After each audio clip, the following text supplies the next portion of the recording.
శీర్షాసనం. ఈ ఆసనం గురించి నేర్చుకుందాం ఈ రోజున. ముందుగా వజ్రాసనంలో కూర్చొని చేతులు రెండు ముందుకు చాపి తల నేల కానించి మోకాలు పైకి లేపి ఒక కాలుని చిన్నగా పైకి లేపాలి. చేతుల సపోర్ట్తో రెండో కాలు కూడా పైకి లేపాలి. నిటారుగా శరీరాన్ని ఉంచాలి. చేతులు సహకారంతో పైకి ఉంచాలి.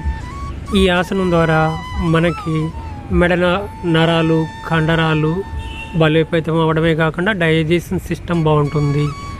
మన యొక్క బ్లడ్ సర్క్యులేషన్ రివర్స్లో జరగడం వల్ల రక్తం అంతా శుద్ధి అవుతుంది. నిత్య యవ్వనంగా ఉంచుతుంది ఈ శీర్షాసనం. ప్రతిరోజు కూడా శీర్షాసనం వేసుకోవడం వల్ల మంచి ఆరోగ్యాన్ని, చక్కటి తేజస్సుని తీసుకుని నిదానంగా కిందకు వచ్చి విశ్రాంతి తీసుకో.